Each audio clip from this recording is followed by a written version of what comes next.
हाँ ठीक है, बाद में कर लेंगे। ये जब शासन कर रहे हैं भारत में, तो यहाँ एक साइड में जिनको यवन शासन कर रहे थे। कौन शासन कर रहे थे? हाँ, इंडो ग्रीक शासन कर रहे थे।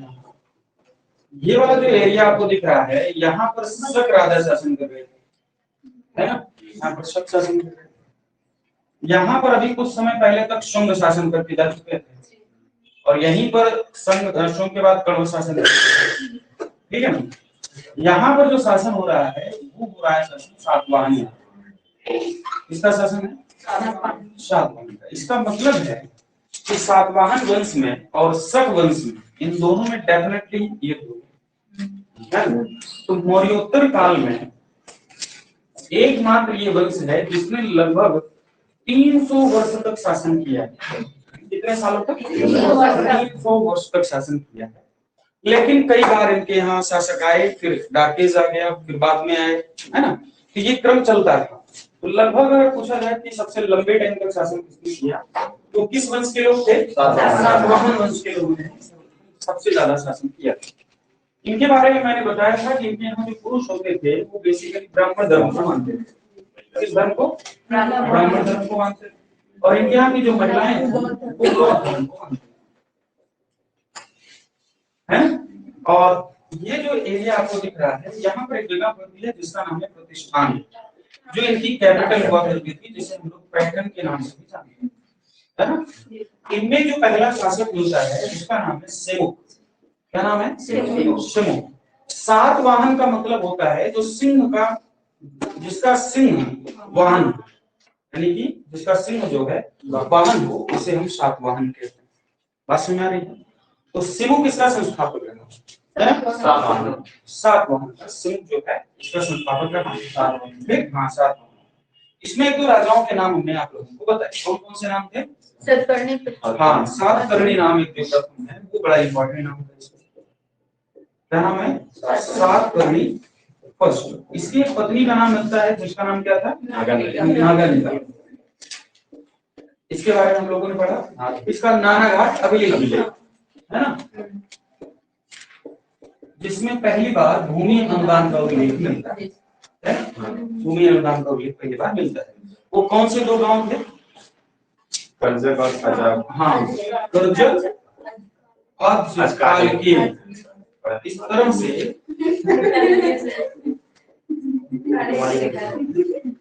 दो गांवों का उल्लेख किया। अगर आपसे सवाल ये पूछ लिया जाए हमें देने का काम किसने किया था, तो सातकर्णी की पत्नी नागानिका का नानाघाट अभिलेख जरूर है, लेकिन ये दोनों गांव देने का काम दान में जिस व्यक्ति ने किया वो दूसरा व्यक्ति है। उसका नाम है गौतमी पुत्र सातकर्णी। क्या नाम है? गौतमी पुत्र सातकर्णी। वो पहला व्यक्ति है जिसने इन गांवों को दान में दिया। ठीक है?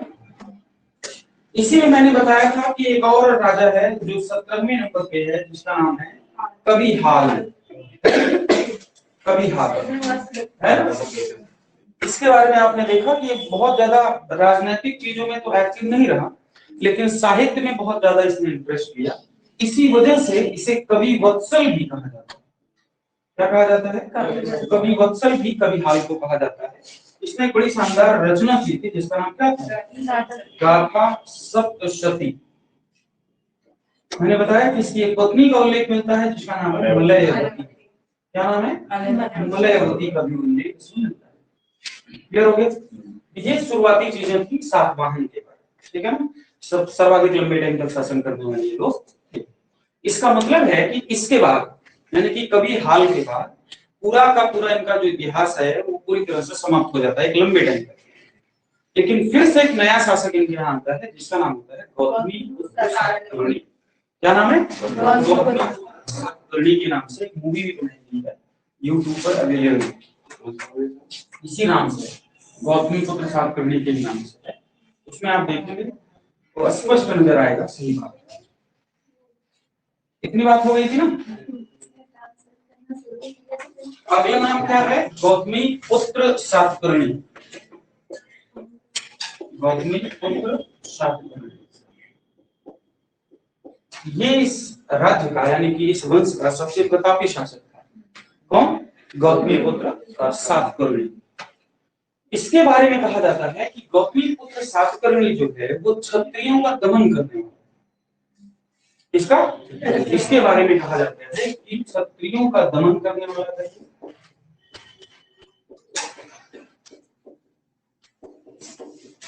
कहा जाता है इसको। इसके बारे में कहा जाता है कि शकों का उन्मूलन कर दिया पूरी तरह से। शकों का उन्मूलन करने वाला, नष्ट करने वाला। पहली बार इसी के टाइम में शकों की सत्ता समाप्त हो जाती है, लंबे टाइम तक। ठीक है। तो गौतमीपुत्र सातकर्णी के बारे में और कहा जाता है कि इसने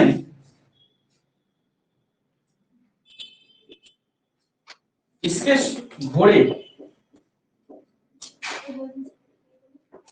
इसके घोड़े 3 समुद्रों का पानी पीते।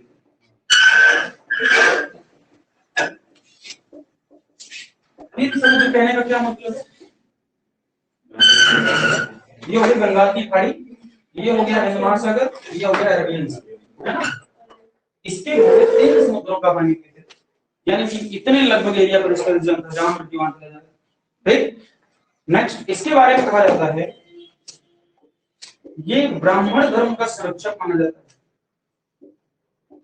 ब्राह्मण धर्म का संरक्षक माना जाता है।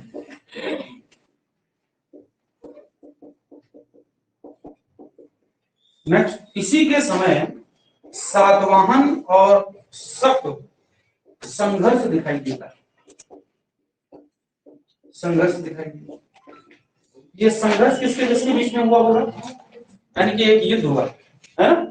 ये युद्ध कहाँ हुआ? मतलब ये जो सातवाहन और शक राजाओं के बीच में युद्ध हो रहा है, तो मैंने बताया कि क्योंकि पास के लोग थे, यहाँ सातवाहन बैठे हैं, यहाँ शक बैठे हैं। शकों में जो एक व्यक्ति बैठा हुआ है उसका नाम है नहपान। अगर आपने नाम सुना, नाम सुना कभी?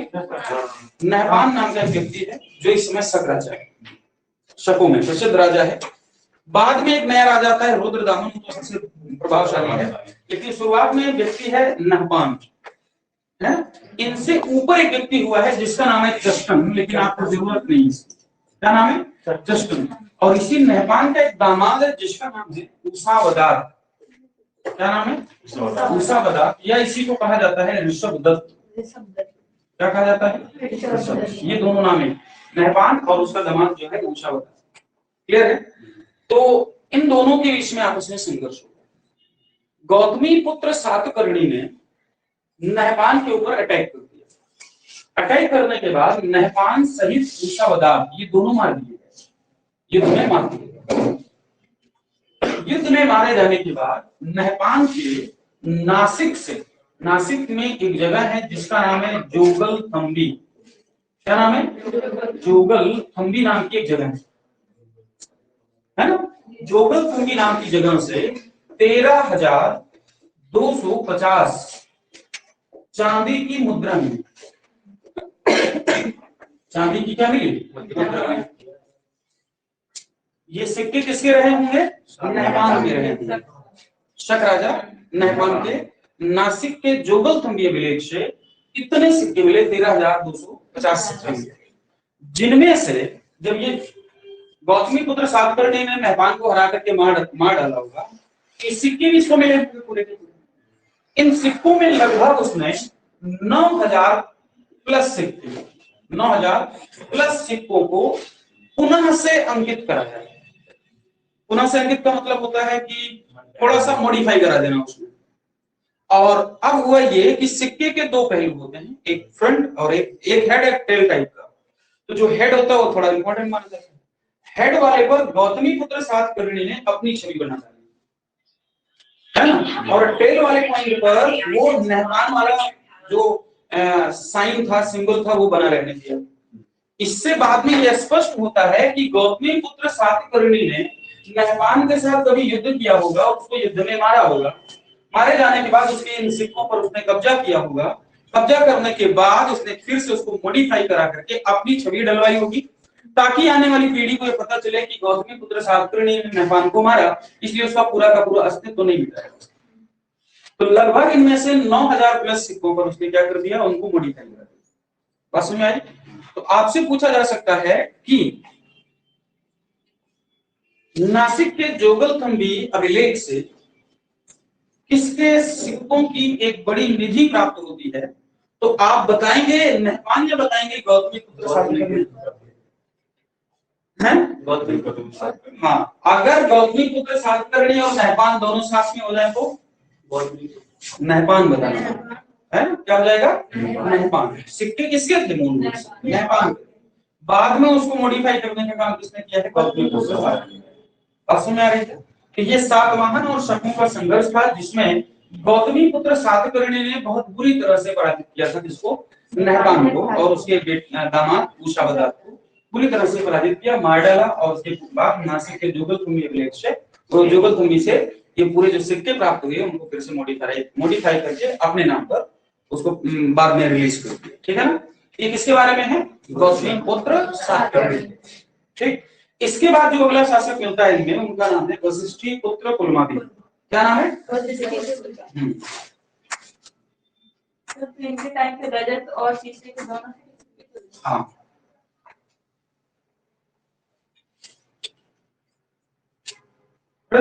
शीशे वाला इसलिए कि इस तरह का सिक्का किसी ने कभी जारी नहीं किया। अगला नाम क्या है? वशिष्ठी पुत्र पुलमावी। ये भी एक शासक है। इसके बारे में कहा जाता है कि सातवाहन वंश का यह अंतिम प्रतापी शासक है।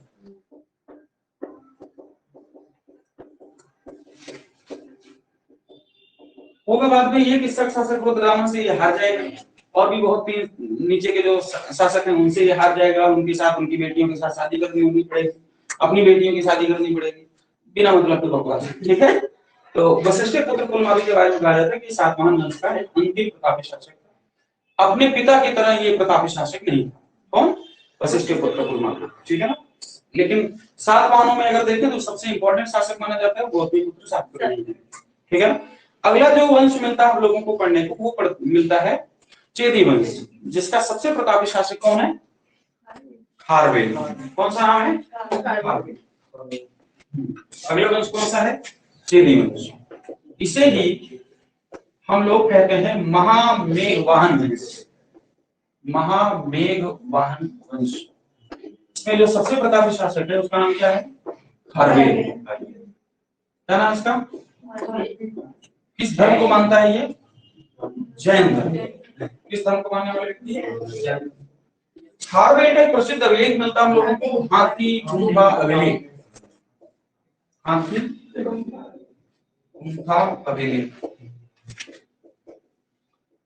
ये कहाँ है? तो ये उड़ीसा में, उड़ीसा के उदयगिरी पहाड़ी पर। उड़ीसा की उदयगिरी और खंडगिरी पहाड़ी पर स्थित है हाथी गुम्फा का अभिलेख। ठीक है ना? इसमें क्या क्या इंपॉर्टेंट बातें? एक तो ये प्राकृत भाषा में, किस भाषा में लिखा गया होगा? प्राकृत भाषा में। खारवेल की राजनैतिक उपलब्धियों का वर्णन, खारवेल की राजनैतिक उपलब्धियों का वर्णन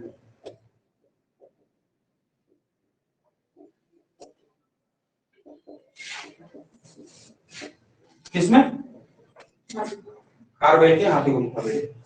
और क्या बात हो सकती है इसमें? पहली बार भारतवर्ष का उल्लेख मिलता है। भारतवर्ष शब्द पहली बार ये शब्द यही मिलता है। पहली बार भारतवर्ष।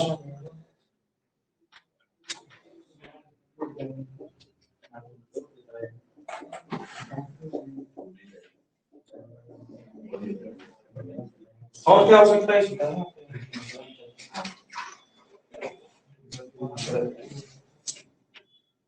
इसमें पहली बार एक नहर का उल्लेख मिलता है। नहर का नाम बताओ जो बनवाई थी महापद्मानंद ने, वो भारत की पहली नहर मानी जाती है।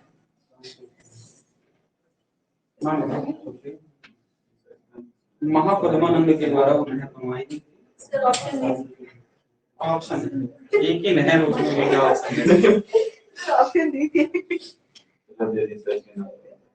इसका नाम ठीक। तो हाथी गुम्फा विलेज किसका है? खारवेल का है। ठीक। इसके बारे में ये कहा जाता है कि ये पहला तिथि रहित अभिलेख है। यह पहला तिथि रहित अभिलेख यानी कि डेटलेस।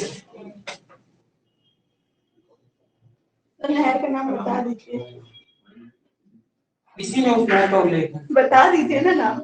ठीक है, ये पहला तिथि रहित अभिलेख। इसमें हुआ ये है कि खारवेल ने लगभग 14 वर्षों तक शासन किया है। कितने सालों तक? 14 वर्षों तक शासन किया है। और हर साल उसने कुछ नए काम किए। तो हर साल में जो काम वो करता था हर एक लाइन में उसको लिखा गया। समझ आ रहा है?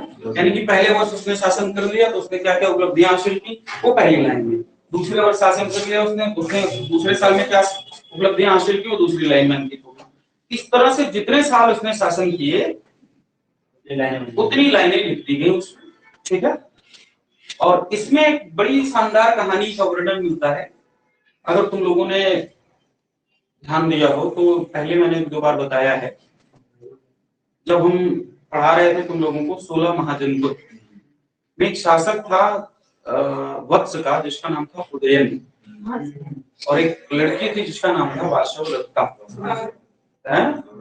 ये जो कहानी थी पहली बार इसी हाथी गुम्फा विलेज में मिलती।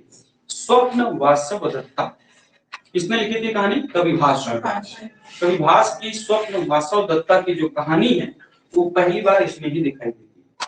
ये घोड़े पर बैठा हुआ कोई राजकुमार है ना, और वो किसी एक लड़की को घोड़े पर अपने आगे बैठा करके उसको लेके भाग रहा है, पीछे से कुछ सेना अटैक करने के मोड में उसके पीछे। वो स्वप्न वासवदत्ता की कहानी का वर्णन है। इसमें एक पॉइंट पढ़ा कि इसमें स्वप्न वासव दत्ता कहानी का वर्णन है। सर नेम नहीं आ रहा। ऐसा हुई नाम नहीं आ रहा है। महापद्मानंद के बारे में नहीं पता क्या सर? महापद्मानंद के द्वारा बनाई गई नहर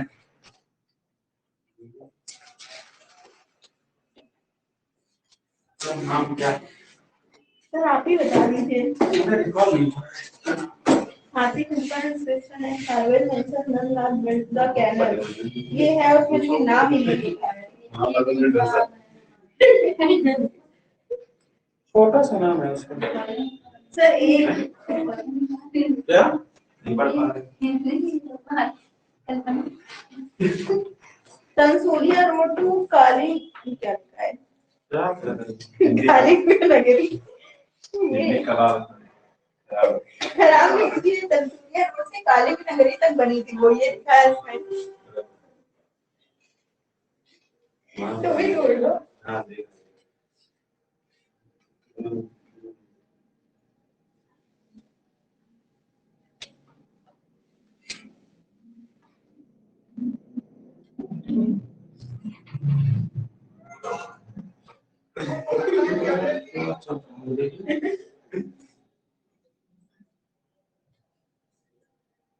first to second century BC में बनाई गई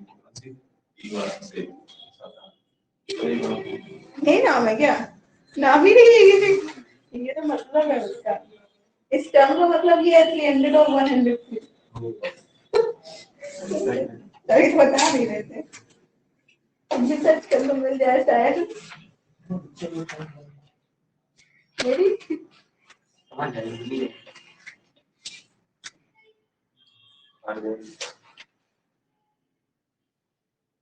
तमसुली में है। तमसुली रोड टू वो रोड लिखा है, नाम थोड़ी है। शहर का नाम है तमसुली। रोड लिखा है ना उसमें। लास्ट पॉइंट लिखो। नंद शासक महापद्मानंद। नंद शासक महामनन द्वारा निर्मित तंसुली नहर का उल्लेख मिलता है।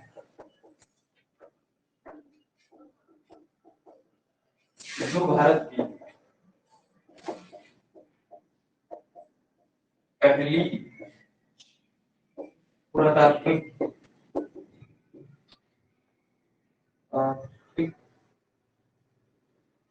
कैसे कहा था? पहले पाक छोटा भी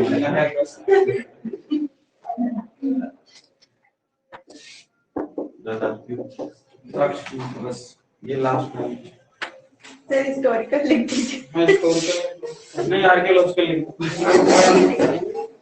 आपके बात तो सही है फिर तो आर्कियोलॉजिकल वो ऐतिहासिक हो जाएगा। ठीक। ये कौन था? महामेघवान। ठीक है, जैन धर्म का आदमी था ये। अगला नाम है इंडो ग्रीक। क्या नाम है? इंडो ग्रीक शासक।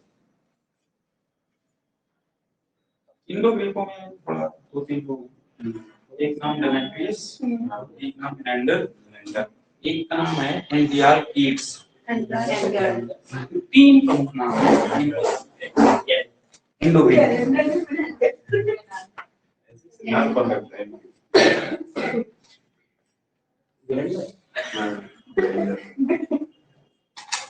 तीन शासक। क्या नाम है? डेमेट्रियस, इंडो ग्रीक या उसमें तीन प्रसिद्ध राजा हैं। एक का नाम क्या है? डेमेट्रियस। एक का नाम क्या है? मेनांडर। एक का नाम है एंटियालकीड्स। ये तीन हैं। इसके समय की कहानी है जिसने शुंग शासक, शुंग वंश पर अटैक किया। शुंग शासक पुष्यमित्र के समय, शुंग के समय आक्रमण किया। ये एक बात है। मीनांडर बहुत बड़ा राजा, जिसके बारे में आगे पढ़ेंगे। इसकी जो एक प्रसिद्ध उपलब्धि है वो है नागसेन, बौद्ध भिक्षु। क्या इसकी एक उपलब्धि है, बौद्ध भिक्षु नागसेन के साथ वार्तालाप मिलती है, जिसका नाम हो जाता है मिलिंद पन्हा। क्या नाम हो जाता है? मिलिंद पन्हा। ठीक है। नेक्स्ट एंटियालकीड्स का एक राजदूत है। इसके बारे में जो उपलब्धि मिलती है वो ये कि राजदूत है इसका, जिसका नाम है हेलियोडोरस। क्या नाम है? नाम सुना होगा तुम लोगों ने, हेलियोडोरस है। हेलियोडोरस शुंग शासक, हेलियोडोरस शुंग शासक भागभद्र, भागभद्र के समय विदिशा आया हुआ था। कहाँ आया था? विदिशा आया था, जहां पर इसने गरुड़ स्तंभ लेख, क्या? गरुड़ स्तंभ लेख स्थापित किया।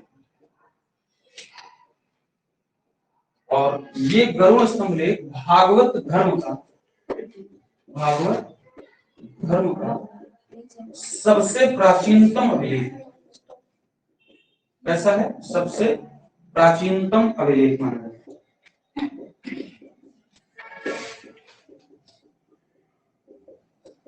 और ये दुनिया का पहला व्यक्ति है जिसका धर्मांतरण हुआ।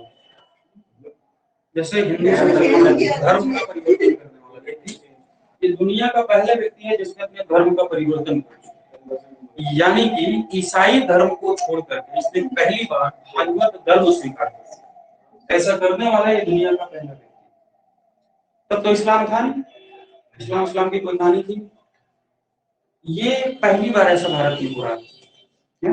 दुनिया का पहला कन्वर्जन इंडिया में ब्राह्मणों ने हेलियोडोरस के माध्यम से करवाया। ब्राह्मणों ने करवाया। और पहली अब दुनिया का पहला इंसान है जिसने अपने धर्म का परिवर्तन किया। बहुत वो दिल्ली से बनी है ये समझ गया? हाँ सर अब इसमें कुछ कहानियां मिलती वो ये हो गई इतनी बात। अब इनके कुछ बातें हिंदू यवन के बारे में। क्या क्या बातें हिंदू यवन के बारे में? पहली बार हम लोग जो पर्दा नहीं होता है, पर्दा, पर्दे के लिए एक नया शब्द मिलता है जिसका नाम है यवनिका। हाँ, यवनिका। क्या शब्द मिलता है? यवनिका। ये शब्द देने का काम पहली बार यवनों ने किया, यानी कि पर्दे को क्या कहा जाए इनके टाइम में? यवनिका। नेक्स्ट दूसरी बात आती है, सही क्वेश्चन पूछा गया। हाँ दूसरा शब्द आता है जो अपने यहाँ ब्लैक पीपर होती थी जिसे हम लोग काली मिर्च कहते थे, इसको यहाँ पर कहा गया यवन प्रिय। क्या कहा गया इसे?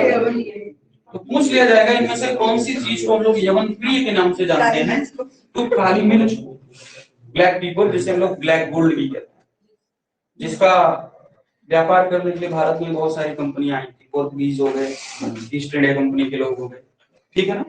तो पहली बार पर्दे के लिए एक नया शब्द हमको दिखाई देता है जिसको कहते हैं यवनिका, है ना। पर्दे का ही दूसरा नाम है। दूसरा कि काली मिर्च को हम लोग पहली बार यवन प्रिय के नाम से देख रहे थे, जो यवनों को काफी प्रिय थी। तीसरी सबसे इंपॉर्टेंट बात है कि हमारे यहाँ तुम लोगों ने देखा होगा कि आज से 20 साल पहले, 30 साल पहले गांव में लोग नौटंकी किया करते थे। हाँ सर, यूपी तो वही है ना। नौटंकी करते थे, अब तो कम हो गया है। आज से 20-30 साल पहले नौटंकी गांव में ज्यादा होती थी। नौटंकी का मतलब होता था कि एक रंग मंच सजा होता था, उस पर बहुत सारे कलाकार होते थे जो अपना अभिनय करते थे, है कि नहीं? उसको कहते हैं नाटक करना। कई बार तुमने सुना होगा नाटक भी किया जाता है। तो भारत में पहला नाटक इंडो ग्रीकों ने करवाया था, और इंडो ग्रीकों में जो सबसे पहला नाटक करवाया वो था सिकंदर। भारत में सिकंदर के समय झेलम नदी के किनारे पहली बार एक रंगमंच तैयार किया गया जिस पर पहली बार एक नाटक का आयोजन किया। तो इंडो ग्रीकों की भारत में जो देन है वो ये कि भारत में पहला नाट्य प्रदर्शन करवाया। क्या लिखेंगे इसमें इनके बारे में? भारत में पहला नाट्य प्रदर्शन, भारत में पहला नाट्य प्रदर्शन इंडो ग्रीक में करवाया।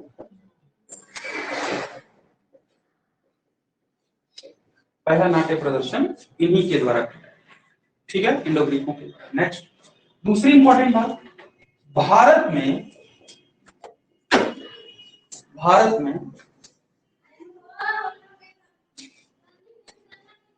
सर्वप्रथम स्वर्ण सिक्के जारी किए। स्वर्ण सिक्के जारी किए। एक बात दूसरी, भारत में सर्वप्रथम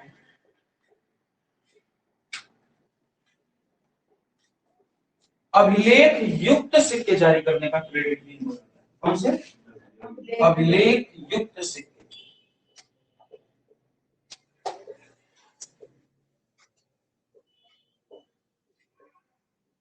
ये किसने किए? Indo Greek. नेक्स्ट, भारत में सर्वप्रथम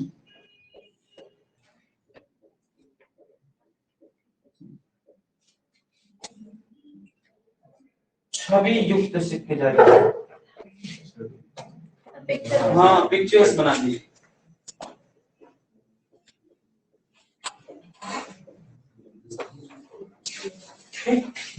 नेक्स्ट, दुनिया में एस्ट्रोलॉजी के सबसे बेहतरीन विद्वान माने जाते हैं। यद्यपि यवन मलेच्छ। हाँ, ये बात कहाँ लिखी गई है? बृहत संहिता में, है ना। इन्होंने भारतीयों को पहली बार ज्योतिष की शिक्षा दी। किसने? हिंदू यवनों। इससे पहले हमारे यहाँ ज्योतिष यानी कि गोरा शास्त्र नहीं था, है ना। गोरा शास्त्र या गोरा शास्त्र समझते हैं आप? कुंडली उंडली देखना, हाथ देख लेना, दैट इज गोरा शास्त्र, है ना। ये व्यवस्था ज्योतिष में दिखाई देती है, और ज्योतिष बिना मैथ के संभव है क्या? पूरी तरह से कैलकुलेशन होता है उसमें। अगर आपको मैथ पर बहुत अच्छी कमांड नहीं है तो आपको ज्योतिष नहीं आएगी। कंप्लीटली ज्योतिष जो है वो कैलकुलेशन यानी कि मैथ पर है। एक इसमें एक लास्ट बात उसमें और ऐड कर दी है, कौन सी? हाँ, नीचे वाला भी उसमें सब लिखना, पर्दा हो गया, काली मिर्च हो गई, बस। क्या कि बृहद संहिता में लिखा है, बृहद संहिता में लिखा है, यद्यपि यमन म्लेच्छ, म्लेच्छ मतलब गंदे लोग हैं, यद्यपि यमन म्लेच्छ हैं, हाँ गंदे लोग, यद्यपि यमन म्लेच्छ हैं, परंतु ज्ञान के कारक होते हैं, परंतु ज्योतिष में ज्योतिष का ज्ञान होने के कारण ऋषियों की तरफ पूजनीय, ऋषियों की तरफ पूजनीय, ऐसा बृहद संहिता में मिलता है। ठीक है, ऐसी उपलब्धि किसको हासिल हुई? सिर्फ यमन, है ना? यमन हमारे साथ पूरी तरह से मिल गए थे, भारतीय संस्कृति को समझ गए थे, लेकिन अच्छा काम जो उन्होंने किया था वो एस्ट्रोलॉजी में किया, बढ़िया था। इसमें इंडो ग्रीक्स क्लियर हो गया। इसके बाद कौन है? शक्र। कौन आता है? शक्र। बराबर है, हो गया। नीचे वाला तो हो गया होगा। हाँ,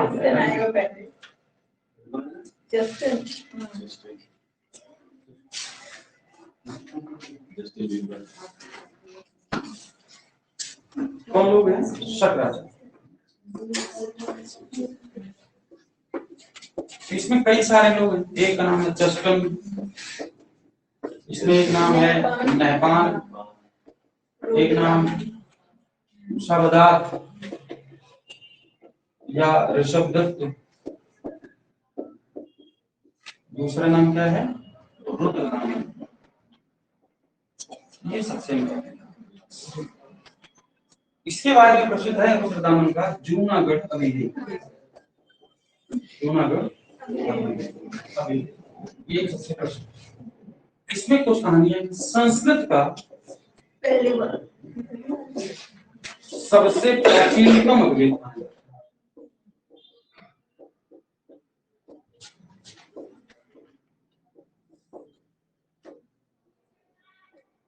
ठीक। दूसरे सर्वप्रथम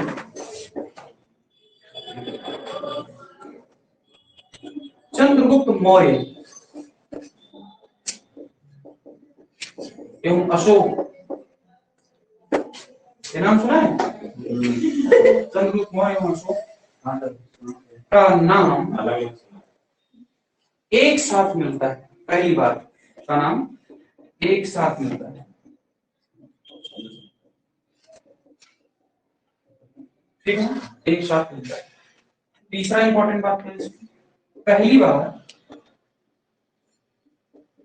दृष्टि शब्द का प्रयोग मिलता है। दृष्टि यानी कि बेगार, पहली बार दृष्टि शब्द का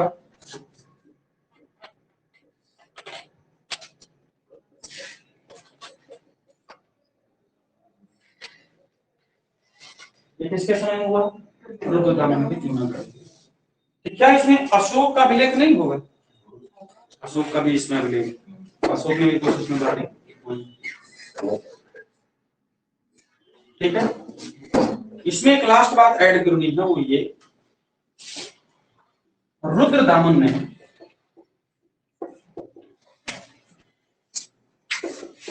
अपने स्वयं के पैसे से सुदर्शन झील का, सुदर्शन झील का पुनर्निर्माण किया।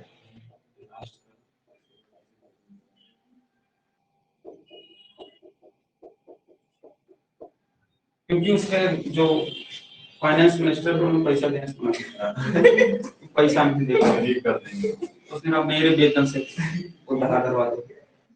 राजा की वेतन होता था और प्राइम मिनिस्टर की सैलरी नहीं होती, अब से अशोक है तुम्हारा, उसके पास चाहिए था वो सब वही रखे। वही बात है। अशोक था जो अपने यहाँ, जब वो उसका अंतिम समय आया था तो उसके जो उत्तराधिकारी थे, उसके उत्तराधिकारियों ने उसकी बहुत बुरी दशा कर दी। अशोक की मौत बहुत दर्दनाक हुई। हाँ, 99 भाइयों को मार देना, पत्नी को जिंदा जला देना। उस आदमी की डेथ कैसे हुई, बड़ा आश्चर्यचकित करने वाला विषय था। उस इंसान ने अपने पूरा जीवन उसने उसके जीवन में जितनी संपत्ति थी बौद्धों को दान कर दी। इतने सारे स्तूप बनवा डाले, जितने पैसे थे वो सब बौद्ध संघ को दान कर। उसकी आने वाली जो पीढ़ी थी, जो अगले आने वाले शासक थे, जब ये कमजोर हो गया, वृद्ध हो गया पूरी तरह से, तो उसके उत्तराधिकारियों ने डिसाइड कर दिया कि इस आदमी को भोजन नहीं देना है, पैसा बचाना है। भोजन देना बंद कर दिया। हाँ, कुणाल के बाद तो उसके उत्तराधिकारियों ने पैसा देना बंद कर दिया, भोजन देना बंद कर दिया। पूरे दिन में सिर्फ आधा आंवला काट के दिया जाता था। एक लंबे टाइम तक उस अशोक ने अपना जीवन आधे आंवले के दम पर व्यतीत किया, और कम खाना पाने की वजह से उस आदमी की बाद में डेथ। सर आंवला दे ही रहे तो पूरा दे देते। आधा आंवला अगले दिन। आधा कौन से लॉजिक से दे रहे थे, आंवला तो पेड़ पे लग रहा था ना, उसमें क्या था। इतनी दर्दनाक मौत हुई। जहां पर आप लोगों ने मिनांडर लिखा है, वहां पर एक बात लिख सकते हैं कि ये बात थोड़ी सी अच्छी है, पूछी जा सकती है कि मिनांडर एक ऐसा शासक है जिसकी डेथ सैनिक शिविर में हुई है। हाँ, पहले ही है। ऐसा लिख सकते हैं, सैनिक शिविर में, यानी कि युद्ध करने के दौरान उसकी डेथ हुई अपने शिविर में।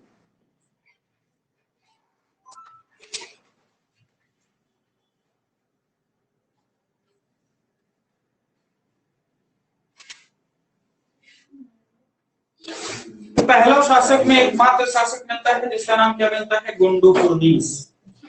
क्या नाम मिलता है, गुंडुपुरनीस। एकमात्र शासक मिलता है पहलव में।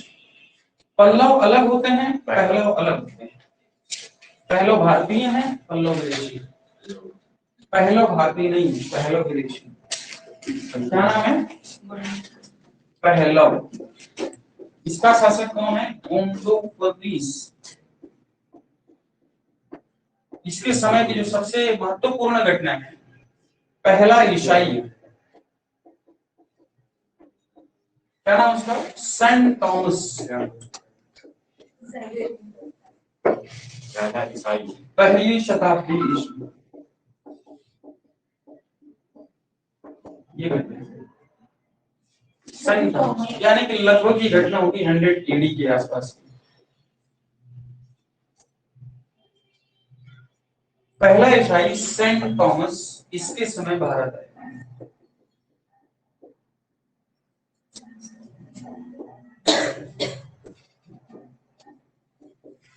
ठीक है, इसके समय क्या, सेंट थॉमस की हत्या कर दी गई मैला या म्याल के लिखते हैं, म्याल ये कहाँ है, ये पड़ता है वर्तमान में मद्रास यानी कि तमिलनाडु। नेक्स्ट, इसमें एक इंपॉर्टेंट बात, इसका प्रसिद्ध अभिलेख क्या नाम है, तख्ते बही अभिलेख। किसका है, गुंडुपुरनीस।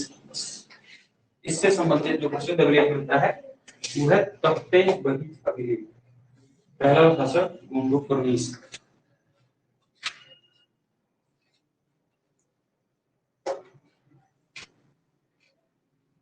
हो गया। अगला शासक लिखो, अगला वंश लिखो, कुषाण वंश। क्या नाम है, कुषाण वंश। सर अभी मत। हाँ लिखा। तो ब्रेक नहीं दे रहे।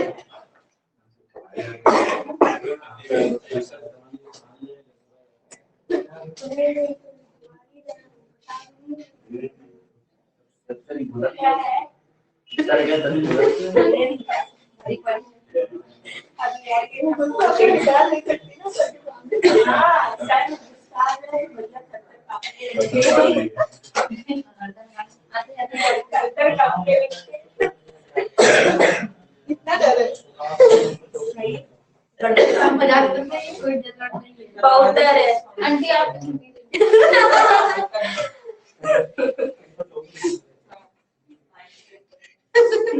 बच्चों को बोलना जरूरी होता है। हम बच्चे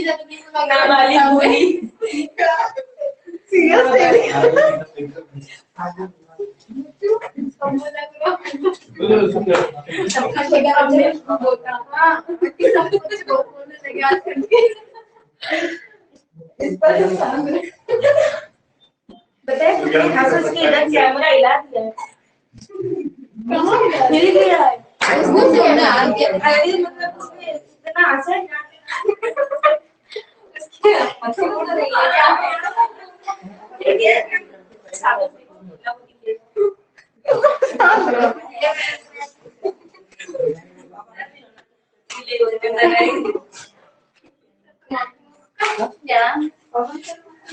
मेकअप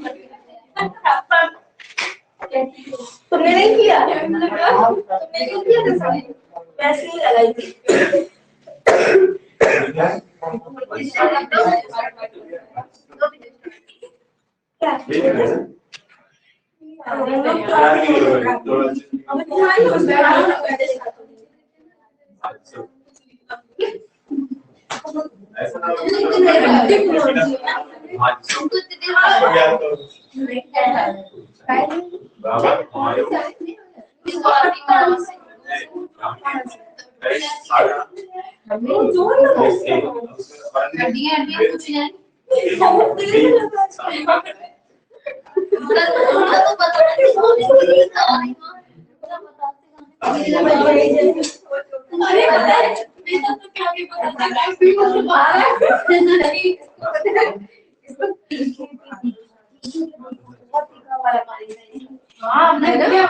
अभी हम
सर मैगी बनकर क्या चाहिए?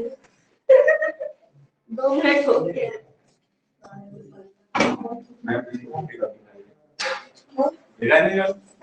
हाँ एक ही टॉफी खाई। मैं उसने ठंडी टॉफी खाई। ये टॉफी खाई क्या बोल? बैगन दूसरा वाला है।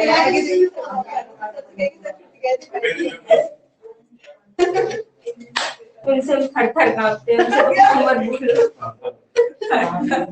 कांप तो कहीं नहीं तो तुम्हारे कांपने से कैमरा हिला दे नहीं था। ये बोला ये नहीं कह रही ना सच इसके कांपने से नहीं कह रही इसकी हंसी यहाँ से बड़ा शांत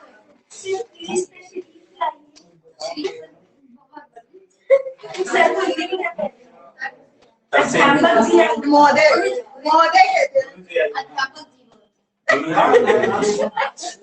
सर को हिंदी में क्या बोलते हैं?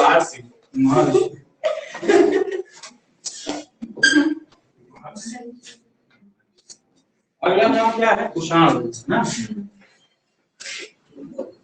क्या नाम है? कुषाण वंश के लोग जो थे वो बेसिकली मध्य एशिया से आए, सेंट्रल एशिया से थे। यही यूची जाति का माना है, इसमें यूची जाति का माना है। किसको? कुषाण। इनमें कुछ प्रसिद्ध शासकों के नाम लिखना है, जैसे एक बहुत बड़ा नाम है कुजल कोडफिसस। क्या नाम है? कुजल कोडफिसस। इसके बारे में कहा जाता है कि यह कुषाण वंश का संस्थापक, वंश का फाउंडर आदमी, संस्थापक। किसके बारे में कहा जाता है? कुजल कोडफिसस। नेक्स्ट जो इसने अपने चांदी के सिक्के पर, तांबे के सिक्के पर, तांबे के सिक्के पर हर्मियस नाम सुना है या ऑगस्टस, हर्मियस या ऑगस्टस, इसी के नाम पर अगस्त का महीना पड़ता है। हर्मियस या ऑगस्टस का अंकन करा है। इसका मतलब है कि गुलाम आदमी किसका रहा होगा? ऑगस्टस, गुलाम आदमी। कौन? कुजल कोडफिसस। Confucius नहीं, Confucius।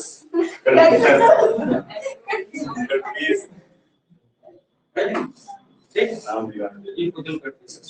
अगला नाम है बिम कोडफिसस। नाम सुना? बिम एक्स।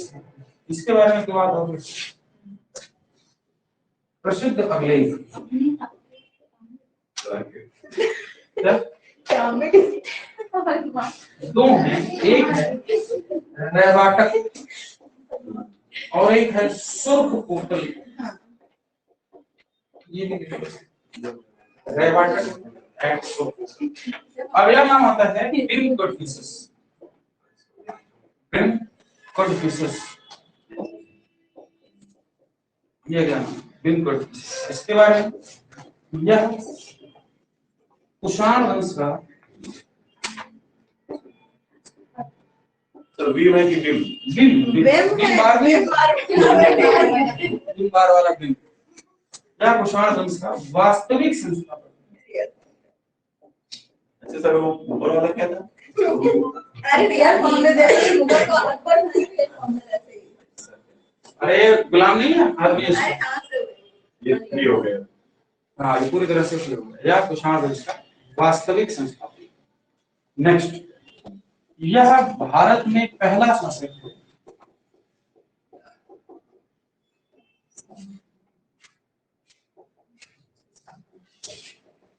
जिसने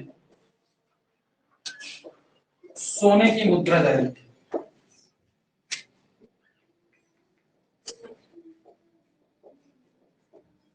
ये किसके बारे में?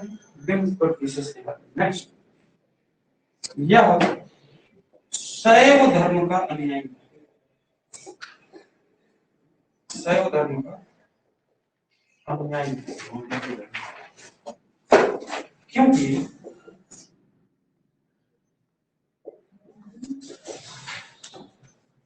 इसके सिक्कों पर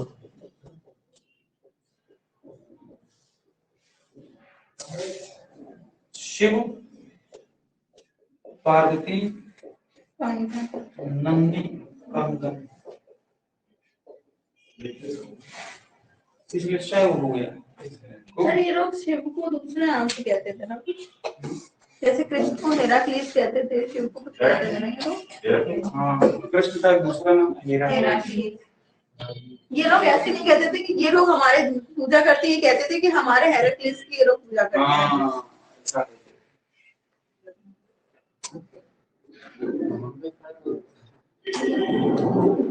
और क्या, जैसे हम लोग स्टैच्यू वर्शिप करते हैं, मूर्ति पूजा करते हैं, वैसे यहूदी लोग भी तो पूजा करते थे। जब पैगंबर हजरत मोहम्मद साहब मक्का में गए थे तो मक्का में 360 मूर्तियां थी। हाँ। मूर्तियां थी, अलग अलग लोगों के घर बने हुए थे। उन अलग अलग घरों में पूजा स्थलों में उनके देवताओं की मूर्तियां बनाई हुई थी। उन सभी मूर्तियों को मक्का से हटाया गया था बाद में, उन मूर्तियों को नष्ट कराया था मोहम्मद साहब ने। इसका मतलब है कि पहले जो अरब कबीला था, अरब प्रायद्वीप जिसको कहते हैं, वहां पर बेसिकली यहूदी लोग पाए जाते थे। कौन लोग? यहूदी लोग। और यहूदी लोग अपने अपने कुल देवता की पूजा करते थे। इसके अपने अपने कुल देवता, जैसे राजस्थान में अभी भी कुल देवता होते हैं। राजस्थान में जाएंगे तो वहां पर देखेंगे आप कि वहां पर कुल देवता होते हैं, है ना। अपने यहाँ, उनके यहाँ कुल देवता का महत्व बहुत ज्यादा है ना? और एक नहीं है, बहुत सारे हैं कुल देवताओं के। तो वैसे ही अरब प्रायद्वीप में सभी अलग अलग कबीले, और हर कबीले के अपने अपने अलग अलग कुल देवता थे, और उन लोगों ने अपने देवताओं की मूर्तियां बना करके उनकी पूजा करते थे, है ना। तो यही बात मोहम्मद साहब को पसंद नहीं आई, और कुछ कबीले के लोगों ने अपने प्रसिद्ध कुल देवता की मूर्तियां मक्का में जाकर स्थापित कर दी थी और वहां जाकर के पूजा करते थे। तो जब मोहम्मद साहब का टाइम आया था, तो मोहम्मद साहब ने ही मक्का में जाकर के पूरी मूर्तियों को नष्ट कराया और मक्का से पूरी मूर्तियों को बाहर निकाला। इसीलिए तुम लोगों ने ध्यान दिया हो तो कई बार ये अफवाह फैलाई जाती है कि जो मक्का का काबा वाला एरिया है उसमें भगवान शंकर विराजते हैं। बकवास सुनी कहानी, तो भगवान शंकर की मूर्ति है, ऐसी बकवास बात है। भगवान शंकर की मूर्ति नहीं। हो सकता है, इस बात का कयास लगाया जा सकता है, उस तरह का कोई स्ट्रक्चर, जैसे ही बता रही है उनके यहाँ हेराक्लीस जो थे वो यहीं पर कृष्ण थे। अपने यहाँ के जो कृष्ण हैं वैसे ही उनके यहाँ एक व्यक्ति मिलता है जिसका नाम है हेराक्लीस। तो अपने यहाँ कृष्ण देवता है, उनके यहाँ हेराक्लीस देवता है। तो जैसे अपने यहाँ शंकर की पूजा करते हैं वैसे वहां भी किसी और नाम से, ऐसे ही कुछ नाम है। तो इस तरह के शंकर की पूजा लोग करते थे। जैसे अगर तुमको याद हो तो जब मैं तुम लोगों को बोगस कोई अभिलेख बताया था तो उसमें 4 देवताओं के नाम मिले, इंद्र, मित्र, वरुण और नाशक। ये तो हमारे वाले नाम है। ठीक इन्हीं की तरह, इन्हीं के स्वभाव के 4 देवता थे जिनका नाम यहाँ पर था, जिन्हें हमने बाद में ये 4 नाम दिए।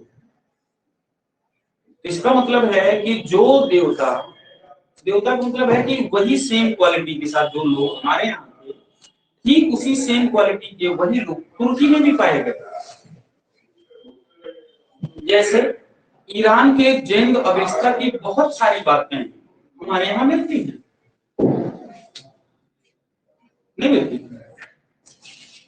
समानता हो जाती है बहुत सारी चीजों की। ईरान में जेंद अवेस्ता जो उसकी बहुत सारी बातें हमारे यहाँ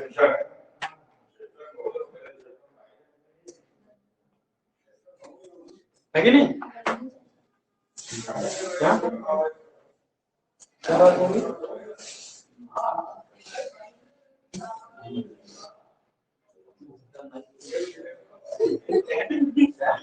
अपना माइक नहीं चलती। ठीक है, ये कौन था भाई? उज्जवल कर्तिशस और अगला नाम है कनिष्क। अगला नाम क्या है? अगला नाम है कनिष्क। से बात खत्म।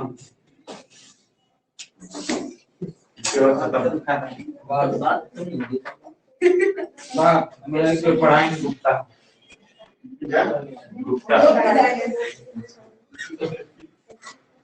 क्या नाम है भाई? कनिष्क। इसके समय की जो सबसे प्रमुख घटना है ये 78 एडी में इसका क्या हुआ? राज्याभिषेक, कोरोनेशन सेरेमनी। और इसी समय इसने क्या जारी किया? सबको संबोधित। क्या जारी किया? सब संबोधित। अपने राज्याभिषेक के अवसर पर भी सच शब्द जारी किया 78 ठीक। किसने? कनिष्क। ये बौद्ध धर्म को मानने वाला, इस धर्म को बौद्ध धर्म को मानने वाला है।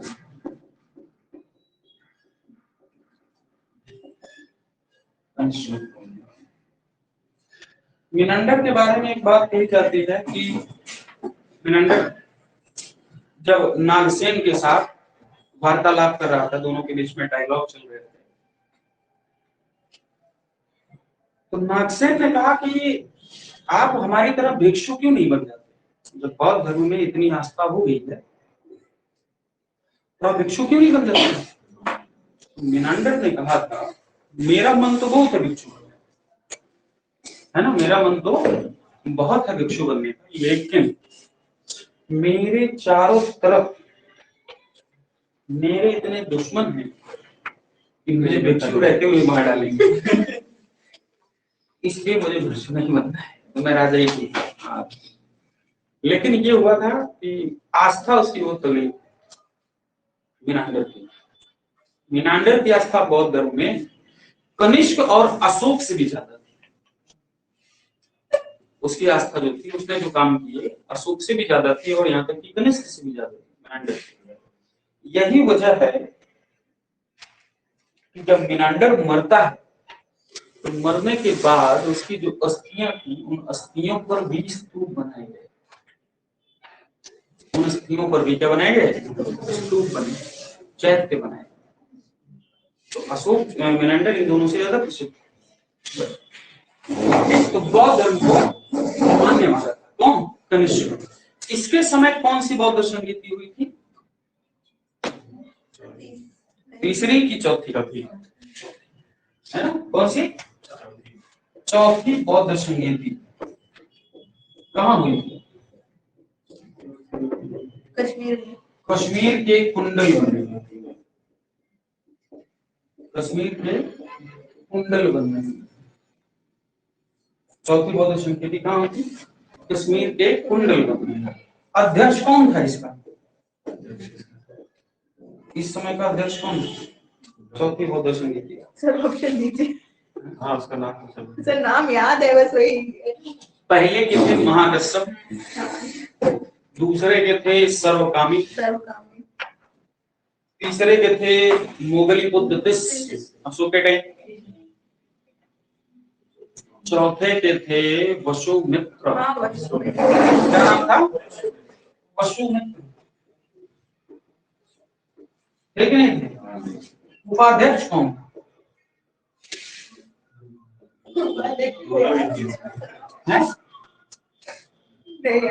उपाध्यक्ष कौन था? वो पाटलिपुत्र का अश्वघोष। अरे तुमको बताया नहीं था? कनिष्क ने अटैक कर दिया था पाटलिपुत्र पर।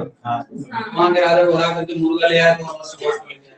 यही वही ले आया बेचारा, सारा दे दिया था वापस। मुर्गा दे दो, भविष्यवाणी करने वाला। तो चौथी बौद्ध संगीति कश्मीर के कुंडलवन में थी। अध्यक्ष वसुमित्र थे, उपाध्यक्ष परिणाम क्या निकला? इसका एकमात्र परिणाम क्या निकला? बौद्ध धर्म दो भागों में विभाजित हो गया। बौद्ध धर्म में क्या हो गया? विभाजन। नाम क्या हो गया?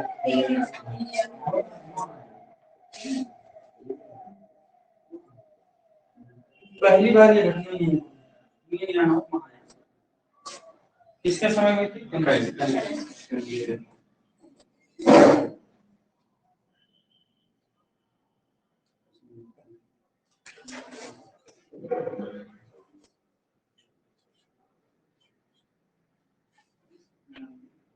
हो गया? खत्म कर रहे? खत्म नहीं कि कुछ और बातें इस पर लिखानी। अब तुम लोग कुछ सवालों का जवाब दो। अभी मैं रामायण को लिख दी, अब तुम लोग कुछ सवाल का जवाब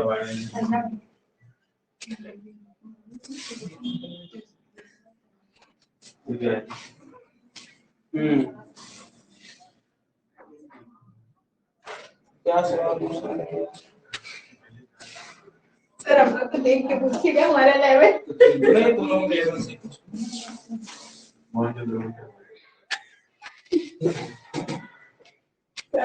काली मम्मा की जाता है। हड्डियां भाई ये बताना चाहिए। है ना?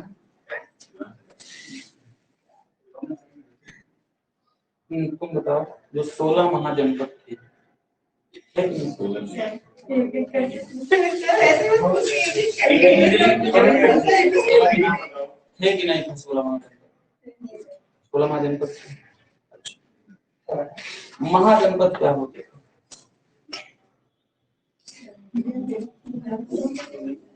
आइडिया नहीं? अच्छा, महाजनपद व्यक्ति का नाम है, पशु का नाम है, सब्जी का नाम है? सर ये आप अपने कॉलेज वाले पूछ रहे हैं कि टीचर का नाम बता दो। कॉलेज वाले पूछ रहे हैं कि टीचर का नाम बता दो। बता 16 महाजनपद में महाजनपद क्या चीज होगी, यही बताओ। जगह का नाम है क्या? जगह का नाम नहीं, जगह का नाम नहीं है। हाँ। जैसे नगर वगैरह होते हैं इसी टाइप में रहता है, वो पशु पक्षी थोड़ी होता है। हाँ, ऐसे तो इसका मतलब तुम्हें आइडिया है कि जैसे अपने यहाँ राष्ट्र होता है, राज्य होते हैं, नगर होते हैं, वैसे ही एक इकाई होती है जैसे हम लोग कहते हैं महाजनपद। जन जनपद महाजनपद। जन का मतलब होता है गांव, जनपद का मतलब होता है जिला, और महाजनपद का मतलब राज्य, और महाजनपद से बड़ा साम्राज्य। तो कुल हमारे यहाँ 16 महाजनपद मिलते हैं, है ना? जिनमें सबसे बड़ा महाजनपद कौन था? मगध। है कि नहीं? मगध का सबसे पहली बार उल्लेख कहाँ मिल रहा है? नहीं आती। मगध का और अंग का सर ये पढ़ा अभी देख लेता हूँ। सर्वप्रथम उल्लेख कहाँ मिल रहा है? सर ऑप्शन दीजिए ना, ऑप्शन दीजिए बता देंगे। अथर्ववेद में कहाँ मिलता है? सबसे पहली बार उल्लेख मिलता है वेद ज्ञान में सुनते नहीं हो। क्या? वो कह रही वेद कह रहे थे। अथर्ववेद में मिलता है ना? मगध पर शासन करने वाला पहला राजवंश कौन था? हरियाणा। शासन करने वाला पहला राजवंश, उसका नाम है बृहद्रथ वंश। सर ने शासन कहाँ किया था पहले? पुराणों के अनुसार भारत का सबसे प्राचीनतम राजवंश है। मैंने ये नहीं, ऐतिहासिक शब्द नहीं लगाया था। ऐतिहासिक लगाया था क्या? तो पहले हो जाएगा बृहद्रथ, उसके बाद आता है नहीं आता। 16 महाजनपदों का उल्लेख किन दो ग्रंथों में वो होता पता है। बौद्ध धर्म भगवती सूत्र है और जैन जैन धर्म का भगवती वो अंगुत्तर निकाय है। अंगुत्तर निकाय। ये क्या नाम है? अंगुत्तर निकाय बौद्ध धर्म का है, भगवती सूत्र जैन धर्म का। जैन धर्म। इन दोनों में पहली बार हमें 16 महाजनपदों का उल्लेख मिलता है ना? दो ग्रंथ। 16 महाजनपदों के समय में हमें 63 संप्रदायों का उल्लेख मिलता है। कितने? जैसे जैन धर्म हो गया, बौद्ध धर्म हो गया, आजीवन है ना? तो ऐसे 63 संप्रदायों का उल्लेख इस किताब में मिलता है। 63 है 62? सर 62 है। बताओ किसमें? ये भी सवाल है। हाँ पढ़ा भी था। है ना? सर अब ऑप्शन क्यों नहीं दे रहे? ऑप्शन दीजिए बता देंगे। तुम लोग को रिकॉल होना चाहिए। तुम्हें बता दूँ? पहले वो नहीं बोल रहा है। नहीं सर पढ़ा था वो मतलब यहाँ पे ये लिखा होता पढ़ा था ये।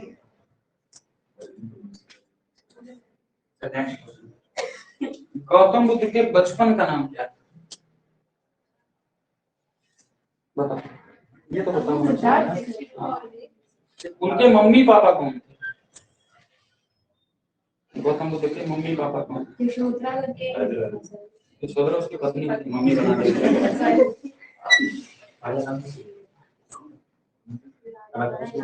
बताओ मम्मी पापा कौन? उद्धर और महा।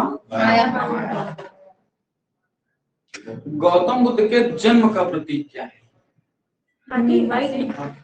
गर्भ में आने का प्रतीक कमल। कमल ठीक है। कमल। गौतम बुद्ध के गृह त्याग का क्या प्रतीक है?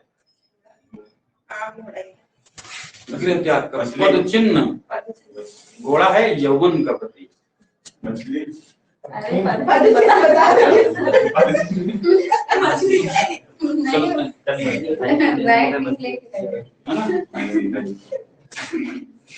गौतम बुद्ध ने महाविनिष्क्रमण किस वर्ष किया, मतलब किस उम्र में किया?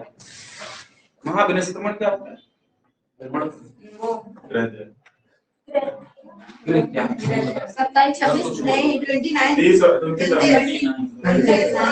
किया था महावीर स्वामी ने। महावीर स्वामी ने 30 साल में किया, उन्होंने 29 है ना? 28 में इनकी शादी नहीं, वो राहुल का हुआ था, मतलब हाँ बर्थ शॉर्टेज डिफरेंट। 28 के आसपास पैदा हुआ। सभी गौतम बुद्ध के दो सूफी गुरु का नाम बताओ, पहले गुरु और दूसरे गुरु का नाम बताओ। अलार्का और रुद्रक राम बुद्ध। अलार्कलाम किस संप्रदाय से संबंधित है? नहीं शांत दर्शन। तभी और वो रुद्रक राम को योग दर्शन दिया जाता है। तो सांख्य दर्शन किसने दिया? आचार्य कपिल। कपिल किसने दिया? आचार्य कपिल। सांख्य दर्शन दो चीजों को मानता है, क्या है? मनुष्य और प्रकृति, सिर्फ दो चीजों। सांख्य दर्शन ईश्वर को नहीं मानता, वो कहता है कि इस सृष्टि की रचना दो लोगों ने मिलकर की थी, एक मनुष्य और एक प्रकृति यानी कि नेचर। इन दो लोगों की वजह से भारत इस सृष्टि की क्या हुई रचना, नहीं तो रचना नहीं हो पाती। वो भगवान को नकार देता है, तो नास्तिक टाइप का है, लेकिन वेदों को मानता है। ठीक। और पतंजलि किस संप्रदाय से संबंधित? योग। किताब का नाम क्या है?